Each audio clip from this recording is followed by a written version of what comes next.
been a long summer in American politics, long enough for conventional wisdom to crack, for inevitable candidates to lose, and for both parties to relearn a truth Washington routinely forgets. A primary electorate is not a donor spreadsheet, a consultant deck, or a cable news panel. It's a restless argument about power. Now, as August turns into September, the 2026 primary midterm election season is nearing its end. The general election map is coming into focus. But the deeper story is already clear. Both parties are struggling to convince Americans they understand the country people actually live in. For Democrats, this summer was not simply a comeback story, it was a test of political nerve. In Michigan, Abdul al-Sayed. In Florida, Angie Nixon. In Maine, Troy Jackson. In North Carolina, Roy Cooper. Different candidates, states, and coalitions. But one recurring question from voters: do you understand what is happening to us? Voters don't live politics as an ideological seminar. They live it in a grocery bill, an emergency room, a rent payment, a shrinking paycheck, a denied insurance claim, a school losing resources, or a right they thought was secure suddenly becoming negotiable. And that's why the moderates versus progressives narrative is too small a frame. The more important divide is between candidates who can turn public frustration into a credible purpose and candidates who can only recite positions. Those are not the same thing. A voter can disagree with you and still trust that you understand their life. That kind of connection can't be bought or focus grouped. It has to be earned. I'm so glad to be able to be joined by someone who has spent decades close enough to Washington's center of gravity to distinguish a temporary storm from a genuine shift in the weather. Eleanor Clift, veteran political journalist, former Newsweek writer, and former Daily Beast contributor, and one of the sharpest observers of power, personality, strategy, and consequences in American life. Ms. Clift, thank you and welcome to the Political Mic. Happy to be here. Could you take us inside this summer as you look across the primaries from Michigan to Maine to Florida, North Carolina, Alaska, and the remaining September contests? What is the most important political story that you think Washington is not fully seeing right now? Well, I think in terms of candidates, it's different strokes for different folks. And an El Said in Michigan, I think, is kind of testing the bounds of progressivism. And the variety of candidates across the map do seem to represent the coalitions that they are asking to come to Washington to represent. The biggest story that is unspoken is that Donald Trump is really quite unhinged. And it's evident right before our eyes. And the way he wanders off into topics that are really not relevant, in the way he seems to be doing everything to undermine his own position and his party's position going into the midterms. But the reaction of the general public and the media basically to wait it out, sit tight, and focus energy on the midterms, which I expect will reset political power in Washington and around the country. If it doesn't, I will be very disappointed, and a lot of polling will be wrong because we have a president who's at 33% approval and who's underwater on the issues that got him elected, his capacity to run the economy, the immigration issue, his promise to keep us out of foreign wars. He's violated every campaign promise. So if past his prologue, the Republican Party and the president himself should be in for a shock in November. And if it doesn't turn out that way, Democrats will be in for a shock. So I think we're kind of waiting the verdict of where our politics is and where it's about to go.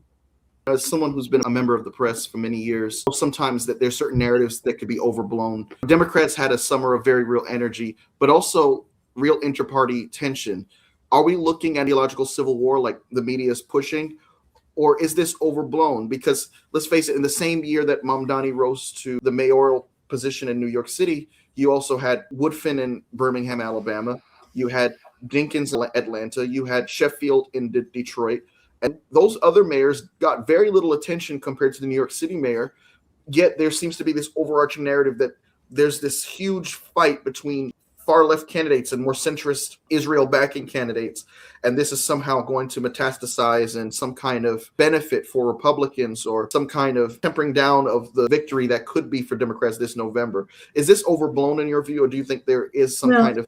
It's tempting to say it's overblown because, as you point out, these far left candidates, for the most part, have been elected in very blue places where I think Nancy Pelosi once said a glass of water could get elected.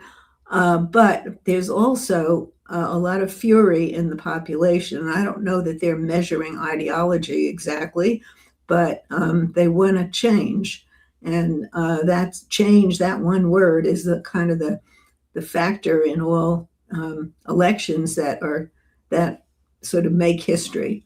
Barack Obama was one, and Donald Trump was another. And a lot of people voted for Trump because they thought he was going to shake things up. Well, he did, but not in the direction they wanted. I do think the media is fascinated with the rise of the DSA candidates because they're new, they're flashy, journalism is always, you write about what's new and different. And the fact that an establishment Democrat wins a fourth term is not news. And if an outsider comes in and upsets things, yes, that's news. So I do think it's overblown in this. I don't think the Democratic Party is being pulled apart by it. And I thought after the primary election win in Michigan by El Said that Chuck Schumer, the Senate minority leader, reached out, called him, made an effort to say there are bigger things at stake here. And El Said has said that himself. He's a candidate, but this is really about control of the Senate because we are in a very different political time here. But after that, then sort of individual desires rise to the surface. And you do see some Jewish donors in Michigan rallying support for the Republican Senate candidate. So the kumbaya impulse is not going to be there for everyone. So there are going to continue to be these fights. But that's what primaries are about. and leading up to 2028, my goodness, you can count probably more than a dozen potential candidates who are running, who potentially may run. And there will be a vigorous debate among them. Then the media will divide them into lanes. You'll have the establishment lane, the progressive lane, and I don't know what they're going to call all the other lanes, but it's how this gets covered. And I think the Democrats really have to work to present the unity. I mean, for example, I think AOC has, in her now several terms in Congress, has become much more of a team player. And you could say maybe this is a statement intended to moderate her own future for a potential Senate or presidential run, but she said the woke one was overstated, and then we're having a backlash. So I mean, everybody's kind of trying to play it, and meanwhile, most voters, as you initially said, want to know, how does this affect them? And it looks like voters really want to hear about kitchen table issues. And the most recent hot issue is the rise of these AI data centers, which seem to be the symbol of a runaway technology that is being controlled by a handful of masters of the universe who live at a very high level. And the rest of us are all expected to kind of fall in line and figure out how to desperately keep our jobs when AI can seem to do everything. So the polling and the analysis is going to be out the kazoo for the next 2 months, and then the electorate will tell us what they really think. And I'm sure there will be some unpleasant surprises and hopefully also some pleasant surprises in terms of, I think, strengthening our democracy against the sort of autocratic push and pull that the Trump administration represents. He alluded to Donald Trump not delivering on things that he campaigned for. I remember him coming out and holding grocery items while he was campaigning in 2024, promising to make these items lower for the average American. And now here we are 2 years later. And not only did he not make grocery prices lower, but he's costing you more, literally. He's costing more at the pump with this war that no one asked for. He's going out there saying that affordability is a term that Democrats have come up with to hurt him. He's so consumed with these projects like Ballroom that the folks that voted for him will never dance in. Right. An Arc de Trump and all these other things, the fair this past 4th of July, all of these things that cost money, a UFC fight that they claimed didn't cost the taxpayers anything, but the taxpayers still had to pay for security in the airspace and for Secret Service detail for the president to enjoy his birthday party. In light of all this, why is it that the electorate seems to reward the candidates that are not so hostile to Trump? The candidates that are not making folks feel bad for voting for him, the Tallaricos, the folks like Roy Cooper, folks that are not as militant as Jasmine Crockett or George Conway or Tom Steyer or Vindman in Florida, who literally rose to prominence for the role he played in Trump 1.0 as a witness in the first Trump impeachment proceeding. We're in a throw the bums out environment. Yet the folks that are not taking a hatchet to Trump, with the exception of Ossoff, who got a free week of press because of his comment about Natalie Hart riding around with Trump, with the exception of him, they're so hesitant to not go after the president in a hostile way. And voters respond in kind to those kinds of candidates, as opposed to the ones that literally make Trump a central theme of their candidacy. Well, that's because winning elections is about addition, not subtraction. And you don't want to insult the voters that believed in Donald Trump, who are having a hard time probably moving away from him. And so if you make it understandable why it was okay to be attracted to him, and you're not, we don't look down on you because you voted for Trump. We understand what your problems were, and he seemed to be offering some relief. And also moving away, I think, from the crudeness of the Trump approach. I mean, I think Senator Ossoff is a rising political talent, and I could have done without the Natalie Hart comment. It's kind of, getting a little personal and going after something. Anyway, I don't think he needed that, and they seemed to back away from it. So there are ways to do this, and Tallarico in Texas is basing his whole run on the fact that he's an ordained, I think, Presbyterian minister. So, he has a different way of approaching things. And I think generally it's a good idea not to insult the people that you want to attract their votes, and not to insult their intelligence, perhaps, by, ridiculing Trump. On the other hand, I think Governor Newsom in California, I like the way he kind of trolls Trump. And that's been part of his brand. And he does it with some humor. And I think there's a role for that too. And maybe Ossoff is now beginning to fill that. So again, different strokes for different folks. And, like the Ken Martin, the DNC head, gets a lot of criticism. And maybe he deserves it, maybe he doesn't. But he has been stressing that, Democrats are a big tent and we need everybody. And assuming the Democrats do win the majority in the House, the majority leader, the speaker, then would be Hakeem Jeffries, and he would probably be working with a fairly slim margin. Now, maybe if there's a real Democratic tsunami, maybe he will have 20 or 25 margin, 25 seats. But he'll have to bring, it's the herding cats thing. He'll have a lot of those progressives who got there saying the party really needs to shake up and we hate all the establishment, we don't like Chuck Schumer, et cetera, et cetera. And, they're probably going to register some votes against some compromises that Democrats will be making. And, he'll have to be bringing everybody together. It will be the inverse of what the Republican speaker has faced with the Freedom Caucus. The Progressive Caucus could be very unruly in their newfound power. So it's how democracy works. So I want to say, kind of get used to it, and I just hope it plays out like we are all expecting it will, given the president's poll rating, the issues that he's underwater with, and a war that he doesn't know how to get out of and that he shouldn't have started in the first place.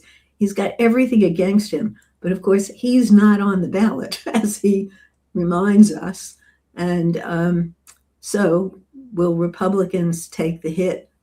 I assume they will.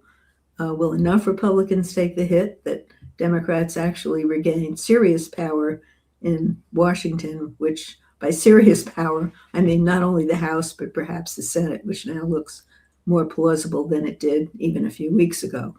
So it's a very exciting time to be in politics here. And there, people say, "Oh, this is the most, this is an existential election." I actually believe that's the case this time. We say it all the time, but it's true this time. This really is a hinge point in a presidency and in our democracy and in how our institutions are faring and whether they can continue to not only thrive but exist. It's amazing how the Democrats have to walk this fine line of not offending former Trump voters. And on the other side, Trump literally rises to prominence, insulting everybody, insulting people in his own party. I mean, he primaries people who were literally voting with him, Right. like the senator from Texas, John Cornyn, who helped shepherd his Tax Cuts and Jobs Act in the first term. There was no reason politically for him to get rid of Cornyn, yet he did that. It was a spite of John Cornyn trying to distance himself in 2020 from Donald Trump. And then you look at Thomas Massie, who's by no means a moderate or a liberal. His only sin was literally pushing to get the Epstein files released, and that was enough for Trump to go against him. And that's just on his side. He insults Biden on a regular basis. We're 19 months in this administration. They're still blaming Biden for things. He insults Obama. He's obsessed with Obama. He goes after Democrats on a regular basis. And the same folks who voted for Obama and then happened to vote for Trump and then Biden still give him a pass, it seems, while Democrats have to appear as if they're above the fray. Do you see any hypocrisy in this kind of approach? Sure, there's plenty of hypocrisy, but I don't know that anybody other than Donald Trump can get away with the behavior you just rattled off. Start with the Access video tape in 2016 that would have ended anybody else's career, and then add how he insulted John McCain, who was a prisoner of war for 5 years in a tiger cage, and he said, "I prefer people who weren't captured." The insults are terrible, and the losing Cornyn, torpedoing Cornyn has made very hard for the Republicans to win the Texas Senate seat. So that was a problem Trump brought on himself. And in that category, you have to add Senator Cassidy, who was the deciding vote on RFK Jr., who has been working against vaccine prevention in this country and undermining public health. And Cassidy said he has no regrets for that. And he just went ahead. He was the deciding vote to install Trump's personal lawyer as the attorney general. And Cassidy is leaving the Senate after this year because Trump supported his primary opponent. So I was looking at Cassidy, hey, let's have a little rebellion here, a little retribution. No, he just fell in line. And Lawrence O'Donnell explained why that is on his MS Now show. The most lucrative job for a senator leaving Congress is lobbyist in Washington. And senators have lifelong privileges to walk on the Senate floor anytime they wish. So to have ex-senator as one of your prime lobbyists, means a lot of money to that ex-senator and his livelihood. And also, Cassidy wants to go home to, I think, is it Louisiana, where he wants to be, invited to all the Republican events. So he's not going to take a hit against his president. So Trump has managed to hold this coalition together, even after he insults people and works to defeat them. I don't know. I don't think there's anyone in history that you could compare this to. And the Democrats always cite Michelle Obama, who said, when they go low, we go high. And I can't tell you how many Democrats say to me, when they go low, we should go lower. I mean, Democrats really, really want to get back this time. And, no more taking a butter knife to the knife fight. And so I think you're seeing that throughout, whether it's so-called established Democrats or the new progressive DSA candidates. It's the fight, that they'll fight for us. And, if you're in Washington, you kind of get why things don't happen. If you don't have the votes, you can't get legislation through. In the Senate, if you can't pass the 60 vote threshold, you're chopped liver. So it's hard to tell people outside of Washington that this is how the system works. And if you have complaints, you should address the founding fathers. This is how they set it up. But now I think candidates are understanding that they have to take responsibility for a system that doesn't work. And if it isn't working right now, they have to figure out how to make it work. It's not enough to say, well, we don't control the Senate, so we can't do this, that, or the other. So I think it's really a moment of reckoning for both parties. And if the Democrats do get some power, in the House in particular, I think you are going to see a lot of oversight hearings on Trump's self-dealing, and which is now being openly called, corruption. Like, who is it? Maybe it's Jamie Raskin. Somebody said it's like we have a teapot dome every day. That was a big scandal back in historical times. The amount of money that Trump is pilfering off his connections in Washington, particularly in the new industries that are emerging. We don't know how to control it, but we have to expose it and talk about it before we figure out if there's a way to restrain any of this. So this accountability lies ahead, and the Trump administration will surely resist it all. But the Republicans now control everything, including the Supreme Court. So it's really an unequal power balance that has helped get us to where we are today. But no excuses from Democrats. They got to perform. And you alluded to Alexandria Ocasio-Cortez kind of, taking a step back from being so militant on her previous positions when she was just elected in 2018. But to me, why is the Democratic Party not being a little bit more aggressive? To your point that they want to take the fight to the Republicans even more. Like when she was being interviewed by Jonathan Karl on ABC News Sunday, not this past Sunday, but the Sunday before, she kind of seemed to kind of skirt away from his, question pertaining to defund the police. And, while that phrase has gotten so much criticism, you have a city like Baltimore, where you have a mayor, Brandon Scott, who showed that the policy of not just taking money away from the police, but reallocating it towards mental health resources, reallocating towards crime prevention, getting to the root cause of crime actually has tangible, concrete results, as evident by the fact that they have had record lows in terms of crime. You actually have the Trump administration trying to claim credit for a 50-year crime low that started in 2022 when Biden was president. These are the results of Democratic policies that go towards funding mental health public policy, go towards community policing, go towards the root causes of crime itself, rather than just throwing money to beef up police forces. That's just one example. You have Donald Trump actually taking a hatchet to the immigration bill that was written by a Republican senator, James Langford, telling his allies on Capitol Hill not to vote for it because this would give a win to Joe Biden and Kamala Harris.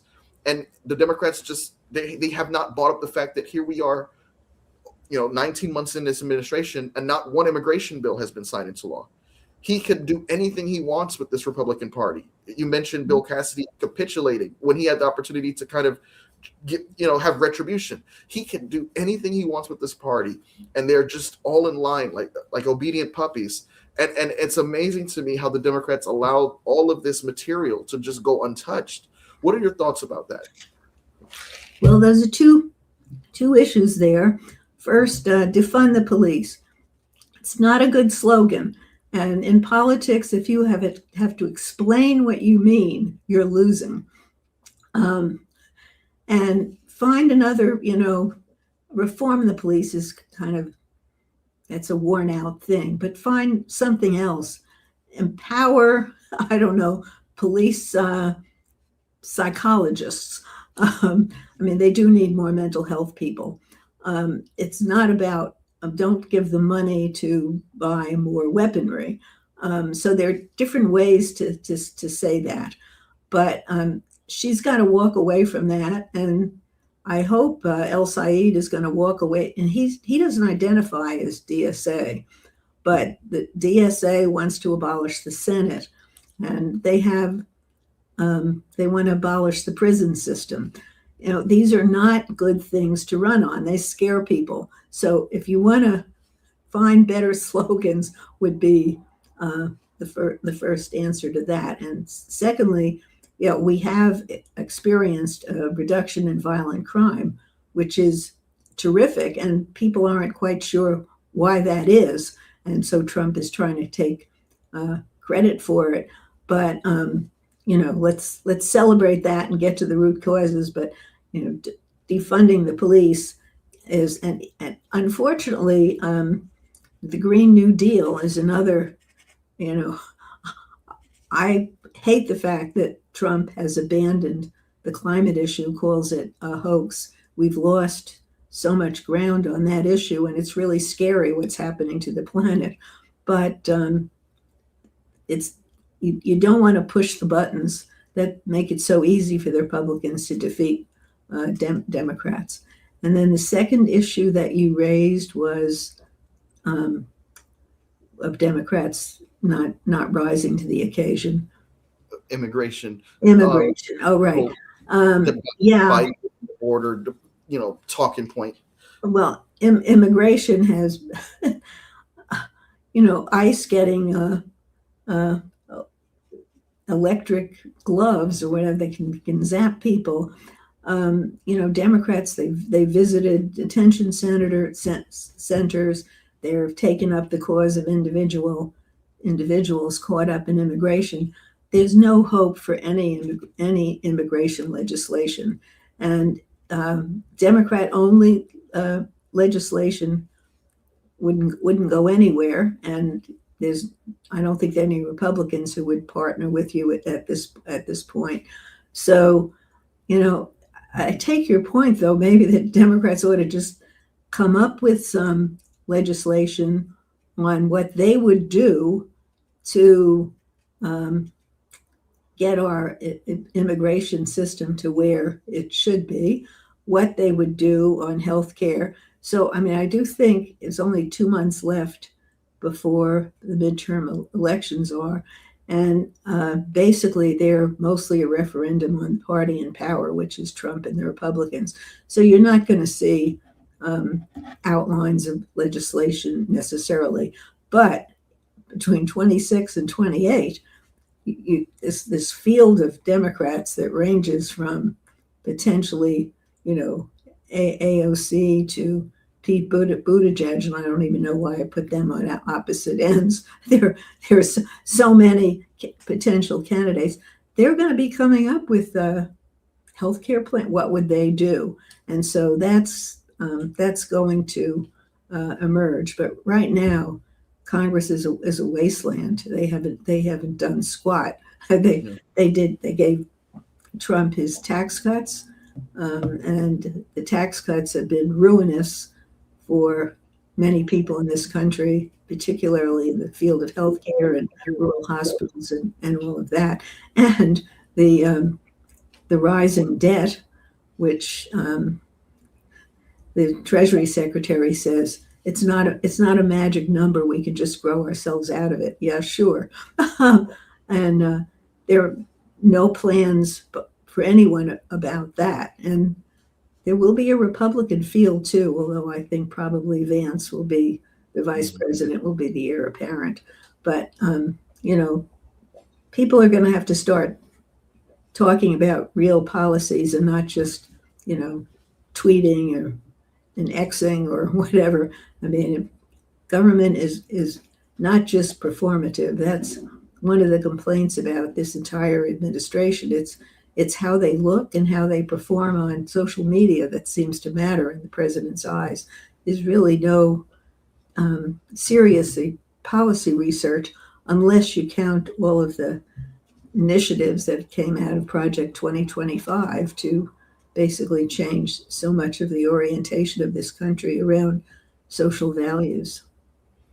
And to your point about certain policy or certain phrases like defund the police and the Green New Deal, Republicans always win when it comes down to labeling and phrasing, it seems, because when you look at Project 2025, there's some radical things that should scare people in this plan that have already been implemented and that they're looking to implement. I mean, when you're talking about getting rid of the Voting Rights Act and just the gut punch that Section 2 got with the Louisiana versus Calais decision, and that's after the Shelby versus Holder decision weakened Section 5. When you look at the fact that they want to eliminate the Department of Education, they want to bring independent agencies in the Justice Department more directly under the presidential purview. They want to replace many civil servants with political appointees. They've ballooned the deficit more than any presidential administration combined. All the presidential administrations prior to Trump combined. All of these things, to me, really should scare people. And that's just besides the fact that the economy is in terrible shape.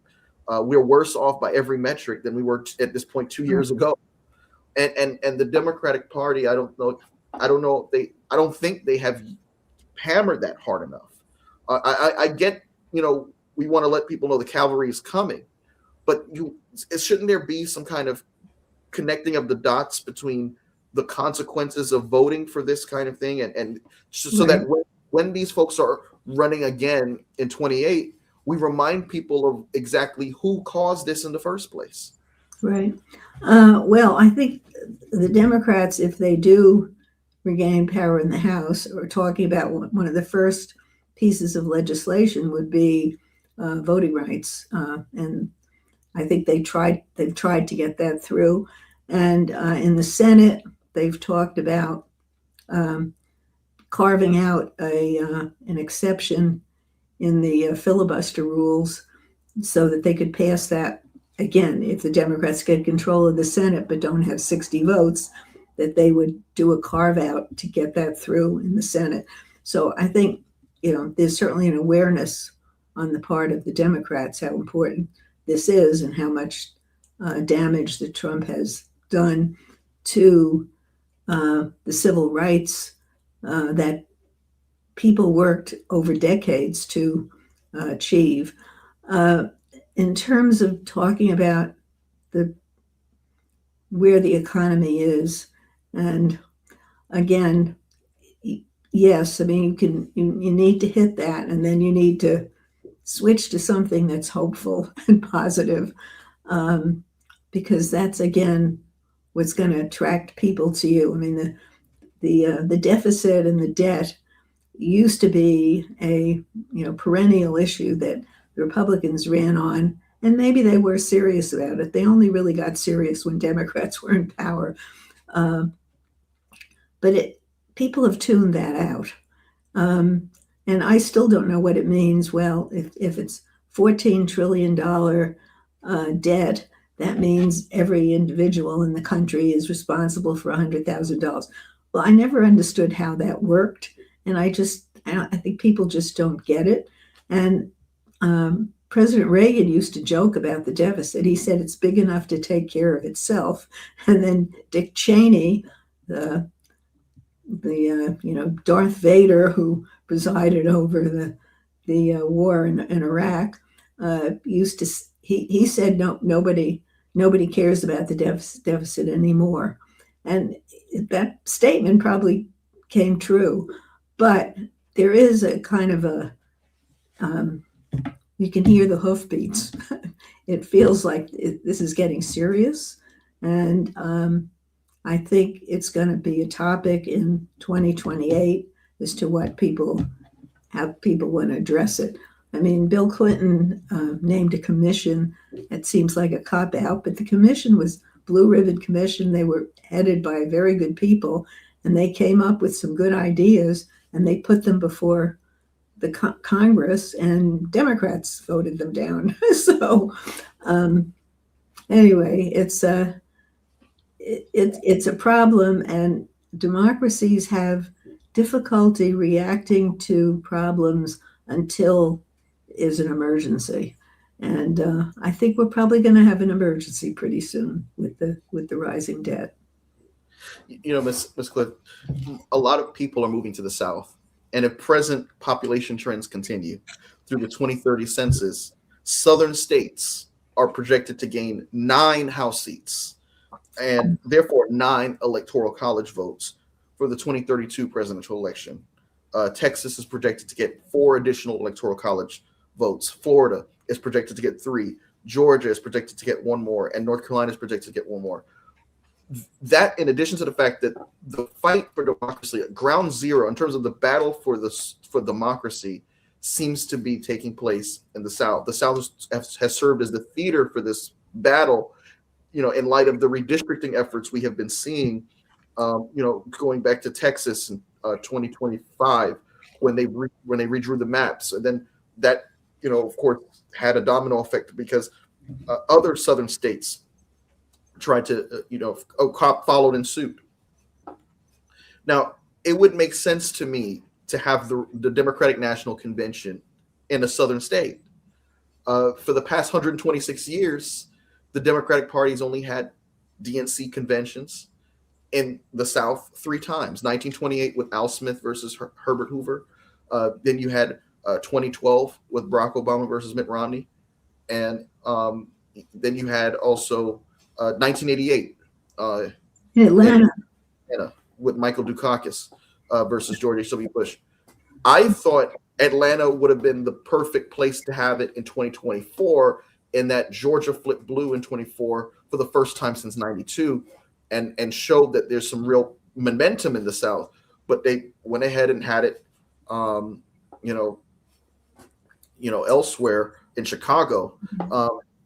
Now here the opportunity came again, and the finalist cities for the DNC are Boston, Massachusetts, a blue state, Philadelphia, which we had the DNC in 2016, Pennsylvania, of course, went red this time, but we lost Pennsylvania the year we had the DNC there in 2016 when Hillary Clinton was the nominee.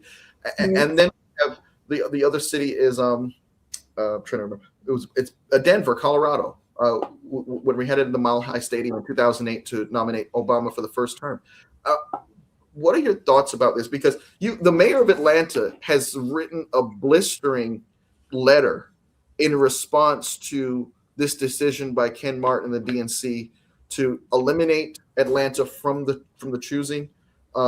He said this is Mayor Andre Dickens. He said they are afraid to leave their comfort zone and blind to the fact that the South is the answer. They are abandoning Atlanta, abandoning the South, and once again, abandoning Black voters. He said Atlanta has not hosted a convention in nearly 40 years. One party has chosen the South to host their convention, and the other party has chosen the same region over and over again. This isn't by accident. It's an intentional choice. Now, what are your thoughts and reactions to those who say another example? I didn't know they put out the list of cities already for the 2028. They have, and the Republican Party's chosen Houston their place Okay. was the convention, and the Democratic Party narrowed it to three cities: Boston, Denver, and Philadelphia. And Okay. people are saying this I is another wonder, example wonder of, if people might, I Mhm. wonder if people might rethink that after the midterms, if they lose the Senate seat in Texas. And I also think that the governor's seat there might be in some. Anyway, now I'm going beyond my expertise. Um, I don't see it as abandoning blacks at all. South Carolina is another southern state that's now number one in the primaries. But I do think that the South is suddenly becoming more competitive, and it's partly because people are moving from the North there, and you're getting a more cosmopolitan field. You know, the first campaign I covered was Jimmy Carter in 1976. He won the entire South, of course, and he lost California. So it was very different maps, and there were no battleground states then. You had to go everywhere. We've done a real sorting now between red and blue. Um, so, I mean, I think Atlanta would be a great place. I lived there for 10 years, and I remember the Dukakis event there very, very well. But yeah, this and yeah, Georgia is a good place, especially if Ossoff holds that Senate seat, and you have a Democrat poised to win governor. Former mayor is running for governor, so yeah, that's kind of a little family fight, and it's one governor or mayor sort of trying to get uh, the best they can for their state, and he makes some good points, but I don't think it's something to go to the mat over, and I think if they really have chosen, where did you say they have chosen already? well, they narrowed it down Oh, to it's three: down to a couple of states. Boston, Denver, and Philadelphia. Oh, okay. Well, I understand Denver because Colorado is now a kind of a Democratic stronghold. And Philadelphia, we've been there, done that. Boston, I don't think Democrats have been there for quite some time, but 2000. it's a quintessentially liberal state. Um, so I don't know if you maybe going to a sort of purple state might be a good Right. idea rather than just going where we know you're welcome. Go somewhere where you can maybe make new friends. Yeah. Anyway, that's such a small issue compared to the everything else that Democrats are facing. Yeah.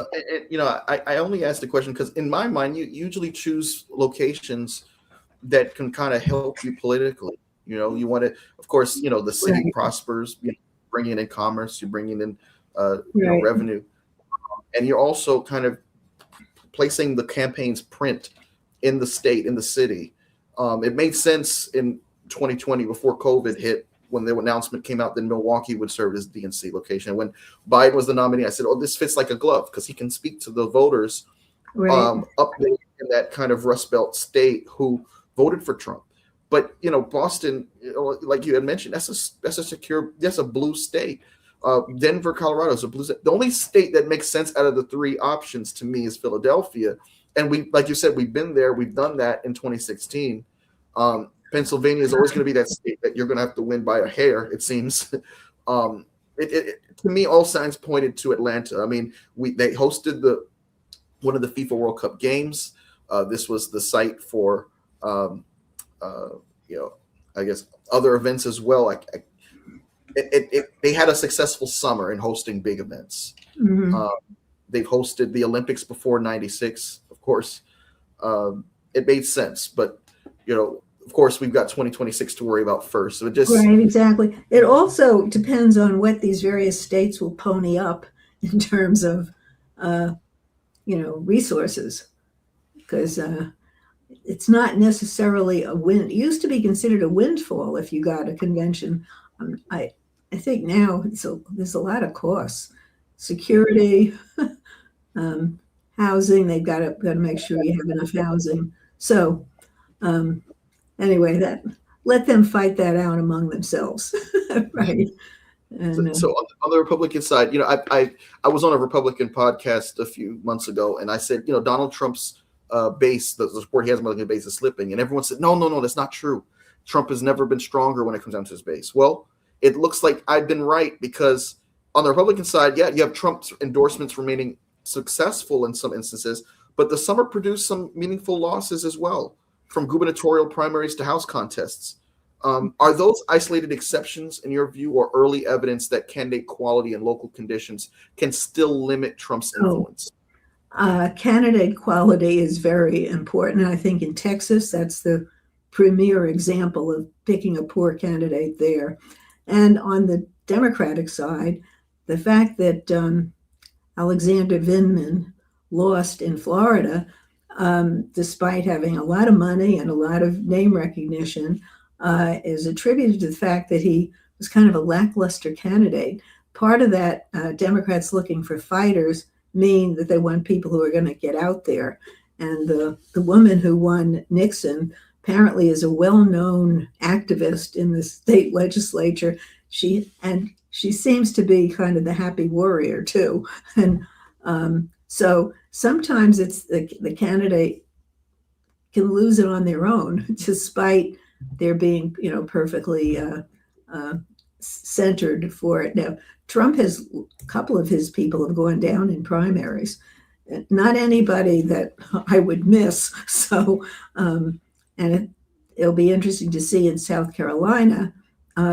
Actually, I think tonight he's going to appear with Lindsey Graham's sister, Darlene, and he's endorsed her, but she made one of the world-class flubs in a debate when asked about what she thought about arms to Taiwan. And she said, well, that's not my strong suit. I don't really much care about national security. Yes. I do support the military. Now, did you ever imagine you would hear someone? I mean, you remember the '76 campaign. You remember the hand wringing over Gerald Ford saying there is no arms. I know that Poland was not being subjugated by the Soviets, right? Right, and everyone thought that was such a disastrous statement that ended his campaign. How could he say such a thing? And how here you have a major United States senator currently serving in the Senate, not seeking to serve, but currently serving in the capacity of a senator who was crucial in Donald Trump's decision to invade Iran, saying, I don't know much about military foreign policy, but I support our military. Isn't there a song? I don't know much about history. Whatever.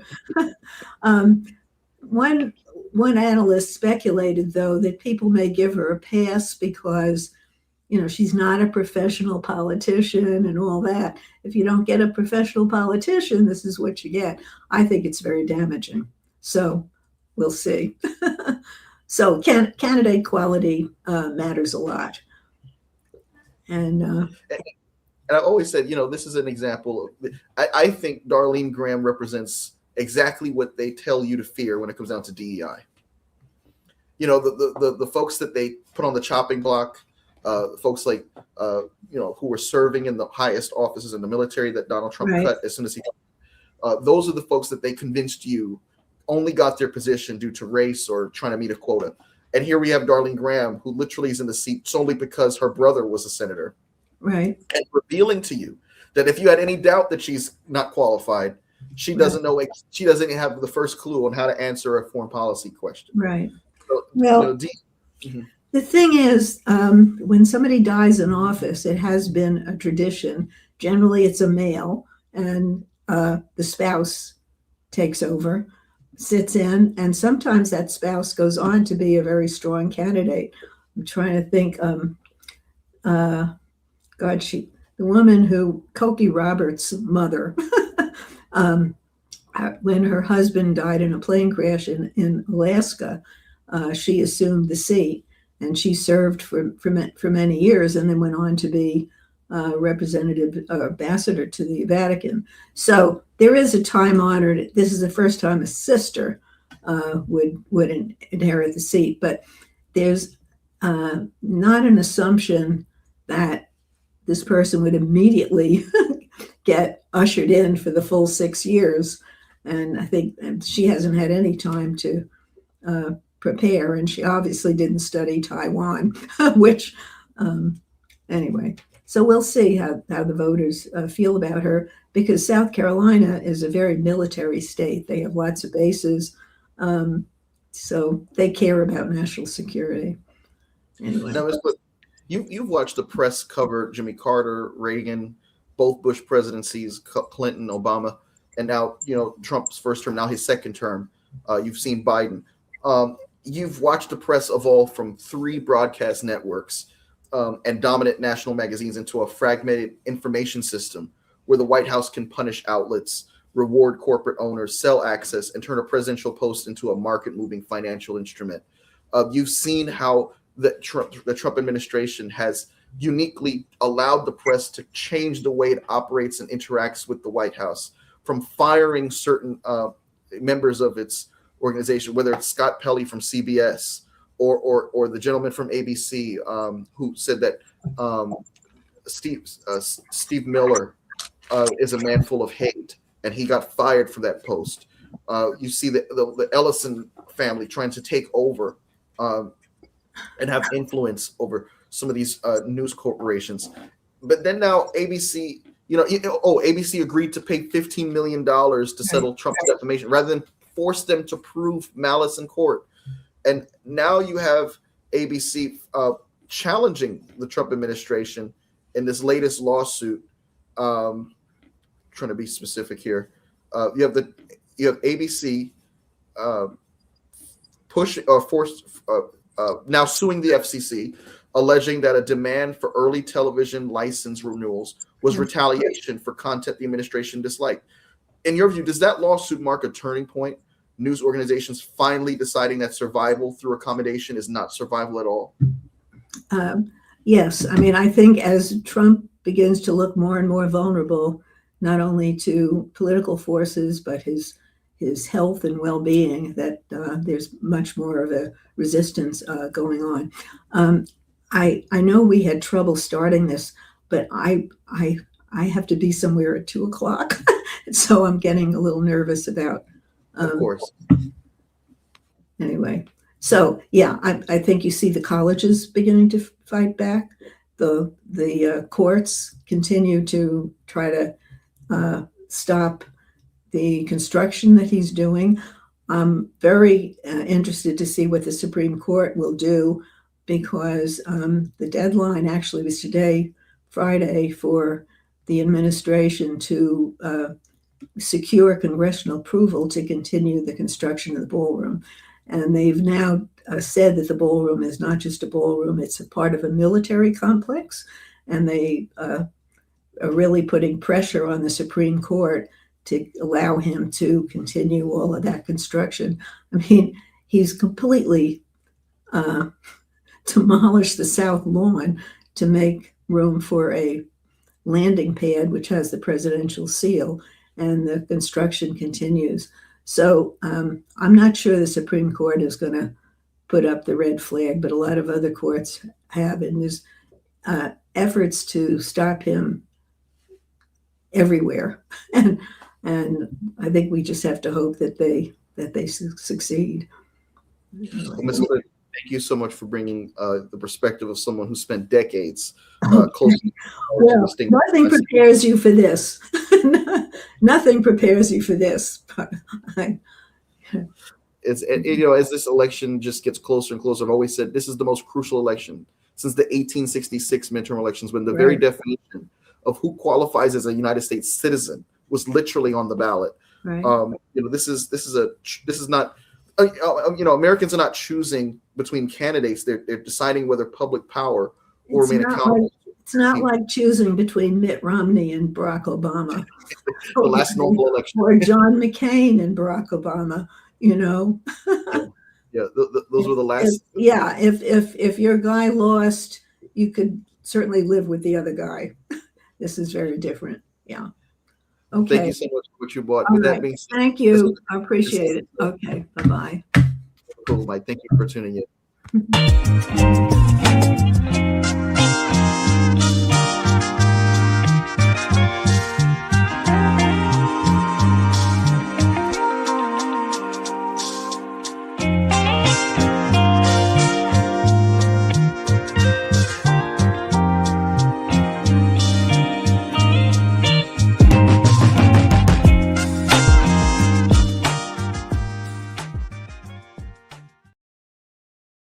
Hi, it's Mike Taylor, the host of the Political Mike podcast. If you like what you heard tonight, I want to invite you to subscribe to our YouTube channel. I also want to ask you to please follow along on Spotify, Apple Podcasts, Google Podcasts, iHeartRadio, TuneIn, and Amazon Music. You can also follow along and keep up with the conversation through our Telegram channel. Follow us on Twitter at @ThePollyMike, and follow us on Instagram. Thank you so much, and no matter what part of the political spectrum that you fall on, I want to encourage you to stay engaged, stay a part of the conversation, and stay informed. Thank you.